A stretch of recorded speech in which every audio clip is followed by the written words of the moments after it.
இப்போ நயன்தாரா அவர்கள் வந்து புதுசாக ட்வீட் ஒன்று போட்டிருக்காங்க. நீங்கள் பார்த்துருப்பீங்கன்னு நினைக்கிறேன். 3 பேரை வந்து சுட்டி காட்டியிருக்காங்க. அதுவும் 3 அடையாளத்தை வச்சு. குரங்கு வரும், கண்ணை மூடிக்கிட்டு, வாயை மூடிக்கிட்டு, காதை பற்றிக்கிட்டு நடக்காத விஷயத்தை வந்து இவங்கெல்லாம் பரப்புறாங்க. நயன்தாரா விஷயம் மட்டுமே இல்லை, நான் கூர்ந்து கவனிச்சதுனால நான் சொல்கிறேன். நயன்தாரா பல நடிகைகளுடைய ஒரு அந்தரங்க விஷயங்கள், தனிப்பட்ட விஷயங்கள் வந்து பேசாத மாதிரி பேசுறது ரொம்ப டிப்ளமேட்டிக்காக. இதெல்லாம் எதுக்குங்க பேசணும்னு சொல்லிட்டு பேசுவாங்க. கிட்டத்தட்ட ஒரு 6 மாதத்துலேயே வந்து பார்த்தீங்கன்னா ஒரு 50-60க்கும் மேற்பட்ட இருக்கும். 50லாம் கிடையாது, ஜாஸ்தி இருக்கும். எதுக்காக இதை இன்னும் நம்ம முழுசாக சர்ச் பண்ணல, நம்ம போகிற போக்கில் சர்ச் பண்ணுறோம். குறிப்பிட்டு எல்லா சேனல்லாம் உட்காந்து சர்ச் பண்ணோம்னா நூற்றுக்கணக்கான வீடியோக்கள் வந்து நயன்தாராவை பற்றி எல்லாமே நயன்தாரா வந்து டீக்ரேட் பண்ணுற மாதிரி, அப்யூஸ் பண்ணுற மாதிரி தான் இருக்குது.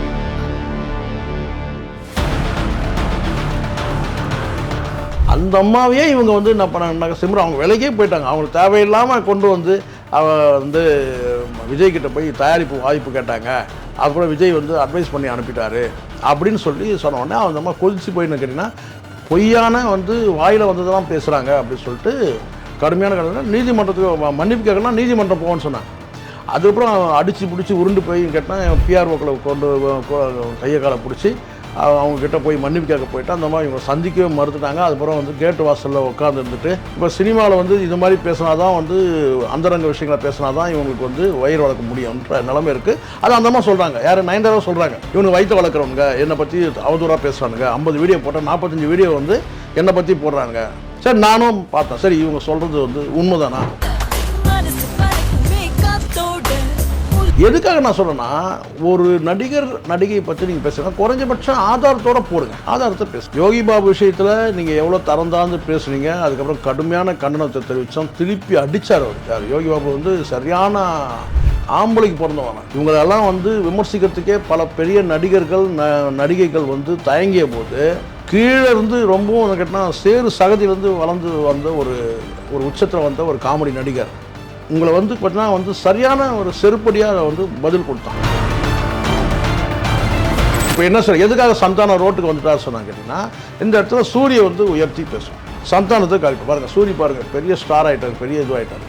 சூரிய உயர்த்தும், சந்தானத்தை காலிப்போம். அதுக்கப்புறம் சூரியக்கிட்ட ஒரு அமௌண்ட் வாங்கணும். சூரியக்கிட்ட இருந்து அமௌண்ட் வரலையா, அடுத்தது யார்? அவங்களுக்கு சூரிய இறக்கு. இதுதான் அவங்க பண்ணுறது. நடிகைகள் இதுதான் பண்ணுறது. விஜய் பண்ணது தான் தவறு. இந்த 3 பேரை வளர்த்து விட்டது விஜய். எப்படி வளர்த்து கேட்டினா, கோல்டு காயின் கொடுத்து தன்னை ப்ரொமோட் பண்ணணும்னு சொல்லுது. இப்போவும் அதே பண்ணுறாரு. இப்போவும் வந்து பார்த்தீங்கன்னா, இப்போ தங்க கட்டிகளாக கொடுப்பாரு. வேணா காயின் கொடுக்காம பணக்கட்டுகளாக கொடுக்கலாம், தங்க கட்டிகளாக கொடுக்கலாம். இந்த 3 பேர் கொடுத்து திமுகவை வந்து வீழ்த்தி இவங்களை உயர்த்தி பேசும். யாரை? விஜயை உயர்த்தி பேசும்.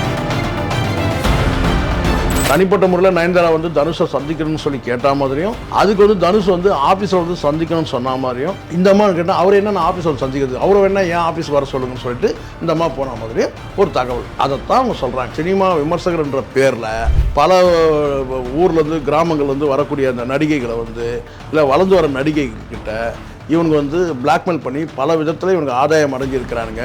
இதுதான் இன்னைக்கு வெளிச்சமாக வந்து நயன்தாரா உடைச்சிருக்கிறாங்க. இப்போ அவங்க நினச்சிருந்தா நேராக கோர்ட்டுக்கோ கேஸ் போட்டு இவங்களை வந்து, இப்போ சிம்ரன் கூட சொன்னாங்க, வழக்கு தொடரும் சொன்னாங்க. ஆனால் அவங்க விட்டுட்டாங்க. ஏன்னா அவங்களுக்குலாம் பல வேலைகள் இருக்குது சார்.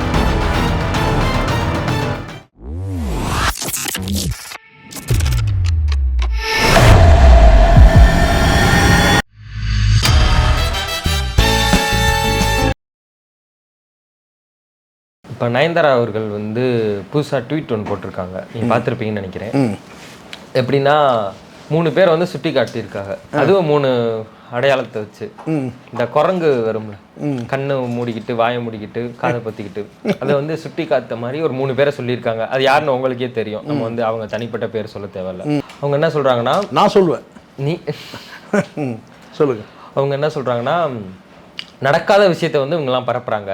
நான் போய் தனுஷை பார்க்குறதுக்கு தனியாக பார்க்குறதுக்கு கேட்ட மாதிரியும், அவரை வந்து இல்லை ஆஃபீஸ்க்கு வாங்க அங்கே பேசிக்குவோம் அப்படின்ற மாதிரி சம்மந்தமே எல்லாம் பேசுகிறாங்க. ஏதோ உங்கள் பக்கத்தில் இருந்து பார்த்த மாதிரி அப்படின்னு சொல்லியிருக்காங்க. நீ எப்படி சார் பார்க்குறீங்க? இல்லை, இது நீண்ட காலமாக அவங்க அந்த 3 பேர் மேலே வந்து குற்றச்சாட்டு இருக்குது, நீண்ட காலமாக இருக்குது. சரியா? ஆனால் எனக்கு என்னுடைய பார்வையில் நான் சொல்கிறேன் என்னன்னா, இவங்க இது மட்டுமே கிடையாது. நான் நயன்தாரா விஷயம் மட்டுமே இல்லை, நான் கூர்ந்து கவனிச்சதுனால நான் சொல்கிறேன். நயன்தாரா பல நடிகைகளுடைய ஒரு அந்தரங்க விஷயங்கள், தனிப்பட்ட விஷயங்கள் வந்து பேசாத மாதிரி பேசுகிறது ரொம்ப ரொம்ப டிப்ளமேட்டிக்காக இதெல்லாம் எதுக்குங்க பேசணும்னு சொல்லிட்டு பேசுவாங்க. நம்ம பார்த்துருக்கோம். இப்போது கடந்த காலத்தில் உங்களுக்கு ஒரு தெரியும், யோகி பாபு அந்த லோக்கல் சரக்குன்ற படத்தில் விமர்சிக்கிறாங்க. அது விஷயத்தில் வந்து கேட்டால் அது தொடர்பான சர்ச்சையில் இப்போ இவர் வந்து யோகி பாபு என்ன சொல்கிறார் கேட்டால், நான் வந்து ஏன்பா இப்படிலாம் பேசுகிறீங்க, அவதூறாக பேசுகிறீங்க, நான் கேட்டதுக்கு என்னை கவனித்தா நாங்கள் பேச மாட்டோம் சொல்லி கவனிக்க சொல்கிறாங்கன்னு சொல்லிட்டார். கவனிக்கிறதுனா நான் பணம் கேட்குறாங்கன்றது தான். அதுக்கு உடனே இவங்க ரியாக்ட் பண்ணும்போது கேட்டிங்கன்னா, அவர் தனிப்பட்ட முறையில் ஈத்தரை, குப்பை அப்படின்லாம் கடுமையான விமர்சனத்தை வைக்கிறாங்க இந்த 3 பேரும். இது நடக்குது. அதுக்கு பிறகு அது சர்ச்சையாகுது. அதுக்கப்புறம் வந்து பலரும் விமர்சனம், கடுமையான விமர்சனங்களை வச்சான்னு கேட்டால், அதுக்கு பிறகு நீங்கள் யோகி பாபு பற்றி நீங்கள் வந்து தொடர்ச்சியாக நீங்கள் வந்து பேசலை, அதுக்கப்புறம் பேசலை, அது உண்மை. அதுக்கு பிறகு இப்போ சமீபத்தில் வந்து மீண்டும் வந்து இவர் வந்து யோகி பாபு பற்றி ஒரு கேள்வி கேட்குறாங்கன்னா, அப்போ இவர் என்ன சொல்கிறாரு, இந்த அந்தப்புறம் அந்த காலில் அவன் என்ன சொல்கிறான்னா, வேண்டாங்க யோகி பாபுலாம் நம்ம வந்து பேச வேண்டாங்க, அந்த கேள்வியே விட்டுருங்க அப்படின்னு சொல்லிவிட்டு அப்படியே கடந்து போயிடணும். அதுதானே கரெக்டு. அதை சொல்லிவிட்டு அவன் என்ன சொல்கிறான்னா, என்ன அவங்க கேள்வி என்னங்கன்னா, ஹாலிவுட் படத்தெல்லாம் நடிக்கிறதா வந்து யோகி பாபு வந்து பண்ணிக்காணும் போது, அதை விடுங்க, அவரை பற்றி யோகி பாபு பற்றி பேசவே வேணாங்க விடுங்க அப்படின்னு சொல்லிவிட்டு, அதுக்கு பிறகு அப்படி அதான் பேச மாட்டேன்னு சொல்லிவிட்டு அதுக்கப்புறம் என்னன்னா, அது வந்து ஒரு உப்மா கம்பெனிங்க, ஹாலிவுட் கம்பெனி, நெப்போலியன் கூட தான் வந்து வச்சு எடுத்தாங்க, அது ஒரு உப்மா கம்பெனி அப்படின்னு சொல்லிட்டு, யோகி பாபுலாம் ஒரு நடிகரா, அதெல்லாம் காமெடி, என்ன காமெடி பண்ணிடுறாரு அப்படி இப்படின்னு சொல்ல ரைட். அவருக்கு வந்து காமெடி பண்ண தெரியல, யோகி பாபு காமெடி பண்ண தெரியல. உங்களெல்லாம் பார்த்தாலே சிரிப்பு வருது. யோகி பாபு வந்து யாரும் வந்து இது வரைக்கும் வந்து குரங்குன்னு சொல்லவே இல்லை, சரிங்களா? ஆனால் உங்களை சொல்கிறாங்க, ஒரு பிரபலமான நடிகை சொல்கிறாங்க, 3 பேருமே குரங்குன்னு ஒப்பிடுறாங்க. இது ரொம்ப சோகமான ஒரு விஷயமாக நான் பார்க்குறேன். என்னென்னு கேட்டிங்கன்னா, இவங்களை குரங்குன்னு சொல்லிட்டாங்களே, இந்த 3 பேரை வந்து குரங்குன்னு சொல்லிட்டாங்களே அப்படின்ற அந்த வருத்தம் நமக்கு இல்லை. ஆனால் அந்த குரங்குகள்லாம் வந்து எவ்வளோ அவமானப்படும் பாருங்கள். இவனுக்கு 3 பேரை குரங்குன்னு ஒப்பிடும்போது நம்மளை வந்து நம்ம இனத்தையே வந்து ஒரு அவமானப்படுத்தும் தான் அந்த குரங்குகள் நினைக்கும். ஏன்னா இவனுக்கு வந்து அப்படிப்பட்ட நபர்கள். உண்மையாக சொன்னேன். எதுக்காக நான் சொல்கிறேன்னா, ஒரு நடிகர் நடிகையை பற்றி நீங்கள் பேசுங்க, குறைஞ்சபட்சம் ஆதாரத்தோடு போடுங்க, ஆதாரத்தை பேசுங்க. யோகி பாபு விஷயத்தில் நீங்கள் எவ்வளோ தரந்தாந்து பேசுனீங்க, அதுக்கப்புறம் கடுமையான கண்டனத்தை தெரிவித்தோம், திருப்பி அடித்தார் அவர். யார்? யோகி பாபு வந்து சரியான ஆம்பளைக்கு பிறந்தவங்க. இவங்களெல்லாம் வந்து விமர்சிக்கிறதுக்கே பல பெரிய நடிகர்கள் நடிகைகள் வந்து தயங்கிய போது, கீழே இருந்து ரொம்பவும் கேட்டால் சேறு சகதியிலேருந்து வளர்ந்து வந்த ஒரு உச்சத்தில் வந்த ஒரு காமெடி நடிகர் உங்களை வந்து பார்த்தீங்கன்னா வந்து சரியான ஒரு செருப்படியாக வந்து பதில் கொடுத்தான். அவனை பாராட்டணும் உண்மையிலே. ஆனால் உங்களால் அது தாங்க முடியாமல் என்ன சொல்லிட்டீங்கன்னா, ஒரு சாதிய வன்மத்தோட ஈத்தரை, குப்பை இப்படியான வார்த்தைகளை வந்து பீலாபிஸ்மியும் அந்தப்புறமாந்தனும் பேசலாம். இதுக்கு வந்து நம்ம கடுமையான வந்து எதிர்வினை ஆட்டினா வந்து துணிச்சலாக நான் தான் பண்ணேன். இவங்களை இறங்கி அடித்தா தான் இவங்க வந்து சரியாக வருவானுங்கன்னு சொல்லிட்டு நம்ம வந்து பேசுவோம், உங்களுக்கு தெரியும். அப்போது இப்போ வந்து பார்த்தீங்கன்னா உச்ச நடிகை இவங்க ஒரு லேடிஸ் சூப்பர் ஸ்டார்னு அறியப்படுறாங்கன்னு வச்சுக்கலாம். அது அவங்களே வச்சுக்கிட்டாங்க. நமக்கு டவுட் என்னன்னா, இவங்க எப்படி சார் சொல்கிறாங்க கூட இருந்த மாதிரி? அதுதான் எல்லாருக்கும் அது யார் கேட்குறாங்க. இப்போ சிம்ரன் கூட சொன்னாங்க, நல்லா கவனிங்க, நல்லா சிம்ரன் வந்து அந்த மாதிரி உங்களுக்கு தெரியும், சிம்ரன் வந்து பல வாய்ப்புகள் வந்து குடும்ப வாழ்க்கைக்காக தவற விட்டாங்க, தெரிஞ்சே விட்டாங்க, வேண்டான்ட்டாங்க. ஏன்னா சந்திரமுகியில் வந்து அவங்க தான் நடிச்சிருக்கணும். அந்த வாய்ப்பு வந்தபோது நான் வந்து இல்லை, எனக்கு நான் ப்ரெக்னெண்ட்டாக இருக்கிறேன், என்னால் வந்து அந்த டான்ஸ் காட்சியெலாம் என்னால் நடிக்க முடியாது அப்படி சொல்லி குழந்தைக்காக அவங்க வந்து தியாகம் பண்ணாங்க. அதை பி வாசுவே சொல்லியிருக்காரு ஒரு பேட்டியில். சந்திரமுகியில் வந்து நாங்கள் சிம்ரனை வந்து நாங்கள் கேட்டோம், அவங்க முடியாதுன்ட்டாங்க, தாய்மை தான் வென்றதுன்னு கூட அவங்க சொன்னார். எதுக்காக சொல்கிறேன்னா, அந்த அம்மாவையே இவங்க வந்து என்ன பண்ணாங்க, சிம்ரன் அவங்க விலைக்கே போயிட்டாங்க, அவங்களுக்கு தேவையில்லாமல் கொண்டு வந்து வந்து விஜய்கிட்ட போய் தயாரிப்பு வாய்ப்பு கேட்டாங்க, அப்புறம் விஜய் வந்து அட்வைஸ் பண்ணி அனுப்பிட்டாரு அப்படின்னு சொல்லி சொன்ன உடனே அந்த அம்மா கொதிச்சு போயின்னு கேட்டிங்கன்னா, பொய்யான வந்து வாயில் வந்ததெல்லாம் பேசுகிறாங்க அப்படின்னு சொல்லிட்டு கடுமையான கடனை நீதிமன்றத்துக்கு மன்னிப்பு கேட்கலாம், நீதிமன்றம் போவோன்னு சொன்னாங்க. அதுக்கப்புறம் அடித்து பிடிச்சி உருண்டு போய் கேட்டால் பிஆர்ஓக்களை கொண்டு கையை காலை பிடிச்சி அவங்கக்கிட்ட போய் மன்னிப்பு கேட்க போயிட்டு அந்த மாதிரி இவங்களை சந்திக்கவே மறுத்துட்டாங்க. அதுக்கப்புறம் வந்து கேட்டு வாசலில் உட்காந்து இருந்துட்டு குப்புரடிச்சு கவுதடிச்சு மன்னிப்பு கேட்டு அதுக்கப்புறம் வந்தானுங்கன்னு தகவல் இருக்குது. அதனால் அந்த அம்மா கடந்து போயிட்டாங்க. இவங்களுக்கு என்ன நம்பிக்கை, நடிகைக்கு தானே, நடிகர் தானே, பேசுனா கடந்து போயிடுவாங்க, இவங்க என்ன கிளைம் பண்ண போகிறாங்க நம்மளை அப்படின்னு ஒரு இது இருக்குது. இப்போ இவங்களுக்கு வந்து கிரக நிலை சரியில்லை. இவங்களுக்கு வந்து பார்த்திங்கன்னா இவங்களுக்கு வந்து மேகம் கருமேகம் சூழ்ந்து வருது சரிங்களா. ஏன்னா இவங்க பொலிட்டிக்கலாகவும் பேச ஆரம்பிச்சிட்டானுங்க. இப்போ நாம் பேசுகிறோன்னா பொலிட்டிக்கலும் பேசுகிறோம் சினிமா, ஆனால் அவங்களுக்கு அப்படி கிடையாது. சினிமாவை மையப்படுத்தி பேசி வயிறு வளர்த்தவனுங்க. இப்போ சினிமாவில் வந்து இது மாதிரி பேசினா தான் வந்து அந்தரங்க விஷயங்களை பேசினா தான் இவங்களுக்கு வந்து வயிறு வளர்க்க முடியும்ன்ற நிலைமை இருக்குது. அது அந்த மாதிரி சொல்கிறாங்க. யார் நயன்தாரா சொல்கிறாங்க, இவனுக்கு வயிற்று வளர்க்குறவனுங்க என்னை பற்றி அவதூறாக பேசுகிறானுங்க, 50 வீடியோ போட்டால் 45 வீடியோ வந்து என்னை பற்றி போடுறானுங்க. சரி நானும் பார்த்தேன், சரி இவங்க சொல்கிறது வந்து உண்மைதானா, 50 வீடியோ போட்டால் 45 வீடியோ போட்டிருக்காங்களா சொல்லிப்பானா. ஒரு 6 மாத வீடியோவை நான் எடுத்தேன். 6 மாத வீடியோவை இவங்களுக்கு வலைபேச்சில் வந்து இவனுங்க வந்து 3 பேரை உட்காந்து பேசுகிறது. யார், இந்த அந்த புறாந்தன, பீலா பிஸ்மி, அந்த சத்து இல்லாத சக்திவேல், இந்த 3 பேரும் வந்து பேசுகிறது பார்த்தீங்கன்னா அதுலேயே வந்து பார்த்தீங்கன்னா நயன்தாராவுக்கு கிட்டத்தட்ட 10 வீடியோக்கு மேலே வருது இந்த 6 மாத காலத்தில். அதுக்கப்புறம் இவங்க தனித்தனியாக உட்காந்து பேசுகிறானுங்க. அதில் வந்து ஒரு 5 வீடியோ வருது. So 20 video. அதுக்கு பிறகு இவனுங்க வந்து மற்ற மீடியாக்களில் போய் பேசுகிறாங்களா, ஊடகங்களில் போய் பேசுகிறாங்க, அதில் வந்து ஒரு 20-30 வீடியோ வருது. கிட்டத்தட்ட ஒரு 6 மாதத்துலேயே வந்து பார்த்தீங்கன்னா ஒரு 50-60க்கும் மேற்பட்ட இருக்கும். 50லாம் கிடையாது, ஜாஸ்தி இருக்கும். எதுக்காக இதை இன்னும் நம்ம முழுசாக சர்ச் பண்ணல, நம்ம போகிற போக்கில் சர்ச் பண்ணுறோம். குறிப்பிட்டு எல்லா சேனல்லாம் உட்காந்து சர்ச் பண்ணோம்னா நூற்றுக்கணக்கான வீடியோக்கள் வந்து நயன்தாராவை பற்றி எல்லாமே நயன்தாரா வந்து டீக்ரேட் பண்ணுற மாதிரி, அப்யூஸ் பண்ணுற மாதிரி தான் இருக்குது. நீங்கள் என்ன சொல்கிறீங்கன்னா அந்தரன் பிஸ்மி கூட்டாளிகள் எப்படின்னா பணம் வாங்குறாங்கன்னு சொல்கிறீங்க? ஆமாம், பணம் இல்லை, பிளாக்மெயிலர் சொல்லுங்கள். பிளாக்மெயில் பண்ணி தானே, பிளாக்மெயில் பண்ணி தான், அதான் பிளாக்மெயிலர். அதையே நம்ம டீசெண்டாக பணம் வாங்குறாங்கன்னு சொன்னோம். ஏதோ ஃபீஸாக இது பிளாக்மெயிலர். ஓகே சார், இப்போ அவங்க நயன்தாரா வந்து தொடக்கத்துலேருந்து இவ்வளோ டீக்ரேட் பண்ணுறாங்கன்னா அப்போ தனுஷ் அவர்கள் பணம் கொடுக்குறான்றீங்களா? அப்படி இல்லை. இப்போ இருங்க நான் சொல்கிறேன், கேட்டிங்களா நான் சொல்கிறேன். இவங்க வெவ்வேறு காலகட்டத்தில் ஒரு பிரச்சனை வரும்போது கேட்டினா ஒருத்தரை தாழ்த்தி ஒருத்தரை உயர்த்துறது, அதை தான் பண்ணுறாங்க. அது எப்பவுமே ஒரு தடவை சந்தானம் பேசும்போது சொன்னார், யாரையும் ஒருத்தரை தாழ்த்தி இன்னொருத்தரை உயர்த்தாதீங்கன்னு சொல்லிட்டு இந்த ஜெய்பீம் படம் சொன்னார். இவங்க என்ன சொன்னாங்கன்னு கேட்டினா இதே சந்தானத்தை என்ன சொன்னாங்க தெரியுமா உங்களுக்கு கேட்டினா, அவர் பட வாய்ப்பெலாம் இல்லாமல் லாஸ் ஆகி நடுத்தெருவில் நிற்கிறாருன்னு பேசுனாங்க. எவ்வளோ தப்பான வார்த்தை. சந்தானம் வந்து நடுத்தெருவில் நிற்கிறாரா? நியாயமாக சார், படத்தில் தோல்விலாம் சகஜம் சார். யாரும் வந்து சந்தானம் எந்த காலத்துலேருந்து இருக்கிறார் தெரியல உங்களுக்கு? லொல்லு சபா உங்களுக்கு தெரியுமா? உங்களுக்கு எந்த காலத்துலேருந்து இருக்கிறார்? இன்றைக்கி வாய்ப்பில்லை, நாளைக்கு படம் ஹிட்டாச்சுன்னா பரபரப்பாக பேசுவாங்க, ஒரே படத்தில் எடுத்துருவாங்க. அப்படி தானே கமலுக்கு வந்து இப்போ வந்து லாஸ் ஆகலையா? ரோட்டுக்கே வருதுன்னு சொல்கிறாங்களே இவங்க. அவருடைய வீடை ஏலத்து வந்துச்சு, ஒரே படத்தில் எடுத்துடலையா? சினிமாவில் வந்து ஏற்றத்தாழ்வு. அதுக்காக நீங்கள் வந்து அந்த லாங்குவேஜ் எப்படிப்பட்ட லாங்குவேஜ்? சந்தானம் வந்து ரோட்டுக்கு வந்துட்டார், தப்பு இல்லை, ஒரு நியாயம் இல்லை. அப்போது ஒருத்தரை உயர்த்தி ஒருத்தரை தாழ்த்துறது தான் இவங்களோட வேலையை. அப்போ செய்யும் போது என்ன ஆகுதுன்னு கேட்டிங்கன்னா எதிர்முனையில் பணம் வாங்க வேண்டியது. அதான் சார் கேள்வி. இப்போ என்ன சார், எதுக்காக சந்தானம் ரோட்டுக்கு வந்துட்டார் சொன்னாங்க கேட்டிங்கன்னா, இந்த இடத்துல சூரிய வந்து உயர்த்தி பேசுவோம், சந்தானத்தை காலி பண்ண பாருங்கள். சூரிய பாருங்கள் பெரிய ஸ்டார் ஆகிட்டாருங்க, பெரிய இதுவாகிட்டாருங்க. சூரிய உயர்த்தணும், சந்தானத்தை காலி பண்ணணும். அதுக்கப்புறம் சூரியக்கிட்ட ஒரு அமௌண்ட் வாங்கணும். சூரியக்கிட்ட அமௌண்ட் வரலையா, அடுத்தது யார்? அவங்களுக்கு தூக்கு சூரிய இறக்கு. இதுதான் அவங்க பண்ணுறது. நடிகைகள் இதுதான் பண்ணுறது. ஒருத்தரை உயர்த்தி அங்கே பணம் அங்கே வாங்கிக்கிட்டு, இப்போ உதாரணத்துக்கு எடுத்துங்க, இதே பீலா பிஸ்மி லியோ படம் வந்து சக்ஸஸ் மீட்டில் விஜய் சொல்கிறாரு என்ன, 26 கப்பு முக்கியம் பிகுலுன்னு சொல்கிறாரு. மறுநாள் வீடியோ பீலா பிஸ்மி இது என்ன தெரியுமா, கப்பு இல்லை தகர டப்பா கூட கிடைக்காதுன்னு சொல்கிறாரு. தகர டப்பா தான் கிடைக்கும் அப்படின்னு சொல்கிறார். கப்பு கிடைக்காது, தகர டப்பா தான் கிடைக்கும்ன்றார். அது எவ்வளோ பெரிய குச்சையான வார்த்தை சொல்லுங்கள். அப்போது இதே பிஸ்மி இப்போ என்ன சொல்கிறாரு கேளுங்க.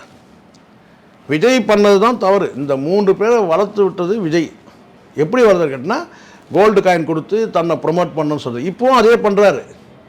இப்போவும் வந்து பார்த்தீங்கன்னா இப்போ தங்க கட்டிகளாக கொடுப்பார், வேணா காயின் கொடுக்காம பணக்கட்டுகளாக கொடுக்கலாம், தங்க கட்டிகளாக கொடுக்கலாம். இந்த 3 பேர் கொடுத்து திமுகவை வந்து வீழ்த்தி இவங்களை உயர்த்தி பேசணும். யாரை? விஜயை உயர்த்தி பேசணும். இது நம்ம இதில் புரிஞ்சுக்கலாம்ல, விஜய் அவர்கள் அரசியல் தொடங்கினதுக்கு அப்புறம் தான் இவங்களும் அரசியல் பற்றி பேசுகிறாங்க. ஆமாம் சார், நீங்கள் எடுத்து பாருங்க. நீங்கள் வந்து சொல்ல கரெக்டான, ஆனால் உண்மை கரெக்டான வார்த்தை. இவங்க அரசியல் பேசவே மாட்டாங்க, முழுக்க முழுக்க சினிமா பேசுகிற நபர்கள். இப்போ இவங்க வந்து பார்த்தீங்கன்னா சீமானை தாக்கி பேசுகிறாங்க. நம்ம மாற்று கருத்துல நம்ம எப்பவும் பேசிகிட்டு இருக்கோம். சீமானை வந்து தாக்கி பேசுகிறாங்க, திமுகவையும் தாக்கி பேசுகிறாங்க. மாநாடு நடந்த போது பார்த்தீங்கன்னா இடம் கிடைக்கலன்னு சொல்லிட்டு வந்து பார்த்தீங்கன்னா அவனே சொல்லவே இல்லை திமுக பின்னணியில் இருக்குன்ட்டு இவங்க சொல்கிறானுங்க 3 பேரும். என்னென்னா பீலா பிஸ்மி சொல்கிற வார்த்தைன்னு கேட்டால் காழ்ப்புணர்வோடு நடந்துக்கிறாங்க. இப்படி தான் எம்ஜிஆர் கிட்டே இவங்க எப்படி ஒப்பிடுவாங்க பாருங்க. எம்ஜிஆர் கிட்டே இவங்க இப்படி தான் நடந்துக்கிட்டாங்க, எம்ஜிஆர் பெரிய தலைவராக உருவாயிட்டார். யார் சொல்கிறது இதை? பீலா பிஸ்மி. இப்போ புரியுதுங்களா? இப்போ விஜய்கிட்ட வந்து கட்டுக்கட்டாக அமௌண்ட் போகும்போது அந்த திமிர்த்தனம் வந்து என்ன கேட்டால் எல்லா விஷயம் பேசுது. இப்போ நீங்கள் சொன்னீங்க ஒருவேளை தனுஷ் பணம் கொடுத்துருவோம், அது எனக்கு தெரியாது. ஆனால் இங்கே தனுஷை உயர்த்தி பேசுகிறதும் நயன்தாராவை தாழ்த்தி பேசுகிறதும் எதுக்காக? தனுஷ்கிட்ட வந்து பணம் வந்திருக்கலாம் ஒருவேளை. உங்களுக்கு நோக்கம் என்ன? ஒரு சார் சார் பாருங்க, இப்போ நம்ம பேசுகிறோம், ஒரு பிரச்சனை அடிப்படையில் வருதுன்னு சொன்னால் ஒரு பிரச்சனையை பேசுகிறோம், அந்த பிரச்சனையை அடிப்படையில் பேசி அடுத்தது கடந்து போயிடும், அடுத்து வேற கண்டென்ட் போயிடும். ஆனால் ஒரு குறிப்பிட்ட ஒரு பெண்ணை வந்து பார்த்தீங்கன்னா வந்து ஒரு லேடி சூப்பர் ஸ்டார் அறியப்பட்ட பெண்ணை வந்து கிட்டத்தட்ட ஒரு 6 மாதமாக இவனுங்க வந்து அதுவும் தம்ப்லைன்லாம் தாறுமாறாக இருக்குது. அதுவும் எங்கே இவங்க மற்ற சேனலில் கூட சொல்லலாம், நான் பேசிட்டு வந்துட்டேங்க அவங்க தம்ப்லைன் அப்படி வச்சிட்டாங்கன்னு சொல்லலாம். ஆனால் இவங்களுடைய மீடியாலேயே, இவங்களுடைய வலைபேச்சு மீடியாலேயே, இந்த 2 பேரும் நடத்தக்கூடிய வலைபேச்சாக இருக்கட்டும், 3 பேரும் உட்காந்து பேசணும், தம்ப்லைன் வந்து அவ்வளோ மோசமாக போட்டிருக்காங்க. சிம்பு இல்லாத நயன்தாராவுடைய அந்த பயோகிராஃபி எழுதுகிறாங்கல்ல, ஆவணப்படமா? சிம்பு இல்லாத நயன்தாராவின் ஆவணப்படமா அப்படின்னா என்ன? ஆவணப்படம்ன்றது அவங்க டிசைட் பண்ணுறாங்க எல்லாம், எது இருக்கணும் எது இருக்கக்கூடாதுன்னு சொல்லிட்டு. சரிங்களா? இது மட்டும் இல்லை, இன்னும் பல விஷயங்கள் இருக்குது. அதாவது ஒரு நடிகரை தொடர்பு படுத்தி வந்து அங்கே தம்ப்லைன் வைக்கிறதுன்றது எவ்வளோ மோசமான விஷயம். குஷ்பு வந்து ஹேமா கமிட்டி வந்தபோது ஒரு வார்த்தை சொல்கிறாங்க, என்ன சொல்கிறாங்கன்னா, கேரவனில் எனக்கும் அந்த மாதிரி தப்பு நடந்திருக்கு, இது மாதிரி இது பண்ணுங்க, அப்போ நான் காலில் இருக்க செருப்பு கட்டிட்டேன், இங்கே அடிக்கட்டுமா உன்னை வந்து பொது வெளியில் வச்சு அடிக்கட்டுமான்னு சொல்லி கேட்டேன்னு சொன்னாங்க. அவ்வளோ சொல்லிவிட்டு அவங்க கறந்து போயிட்டாங்க. இப்போ எடுக்கிறான், அது பேசி எவ்வளோ நாள் ஆச்சு? கிட்டத்தட்ட 6 மாதம் மேலேயே இருக்கும். இப்போ எடுத்து நான் சொல்கிறேன்னு கேட்டிங்கன்னா, அந்த நபர் யார்? அது விஜயா, சிம்புவா? எப்படி இருக்கு இப்போ? நோக்கம் தெரியுதாங்க உங்களுக்கு? ஸோ நடிகைகளை ஏதாவது ஒரு விஷயத்தில் வந்து இவங்க வந்து கார்னர் பண்ணுறது, அது குறிப்பாக நயன்தாராவை ரொம்ப நாளாக இவங்க வந்து டார்ச்சர் கொடுத்துட்டு வந்திருக்கிறானுங்க இந்த 3 பேருமே. அதுவும் 3 பேருமே வந்து சாதாரண ஆள் கிடையாது. நம்ம பேசணும்னா தனிப்பட்ட வாழ்க்கையை நம்ம பேசலாம், நமக்கு அந்த நோக்கம் கிடையாது. அதெல்லாம் தவறான விஷயம். நான் உண்மையாக சொல்கிறேன். இது வந்து நம்ம போகிற பகல நான் நீங்கள் வேணால் எடுத்து பாருங்கள். இந்த வலைபேச்சுன்னு போட்டு இவங்க நயன்தாரா வலைபேச்சு நயன்தாரான்னு தட்டுங்களேன்.